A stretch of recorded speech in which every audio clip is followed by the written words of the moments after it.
Hello, আসসালামু আলাইকুম guys. আজ আপনাদের দেখাবো কিভাবে নানা রকমের সবজি দিয়ে সবজি ভাজি করতে হয়। এর জন্য প্রথমেই আপনাদের একটি খালি প্যানে তেল দিয়ে নিতে হবে।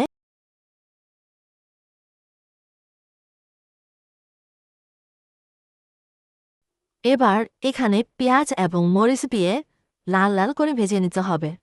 এখন সামান্য একটু মরিচ বাটা ও আদা রসুন বাটা দিতে হবে। আমার এই বাটিটিতে আদা রসুন বাটা ও মরিচ বাটা রয়েছে। আমি শুধু এখানে জমে থাকা পানিটুকু ব্যবহার করেছি। এবারে হালকা ভাপ করে নেয়া সবজিটুকু দিয়ে দিব।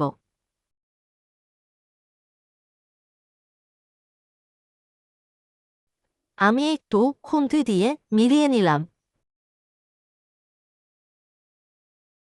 এই পর্যায়ে মরিচ বাটা দিয়ে দিলাম, স্বাদ মতো লবণ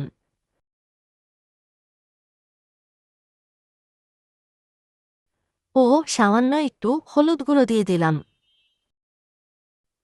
ভালো মতো মিলিয়ে নিব, যাতে সবগুলো উপাদান একটি অপরটির সাথে ভালো মতো মিলে যায়।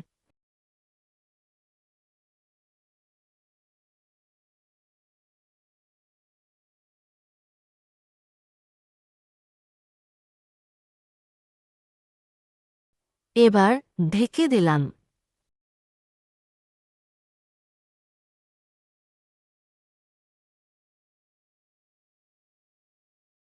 স্বাদ বাড়ানোর জন্য এবার পেঁয়াজ রসুন পাতাগুলো কেটে দিয়ে দিয়েছি।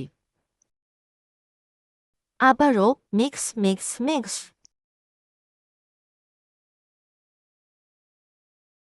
আরও কিছুক্ষণ ঢেকে রেখে দেব।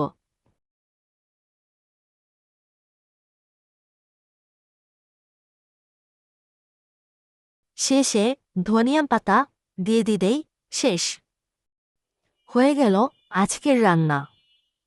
এটাই হলো ফাইনাল লুক। টাটা।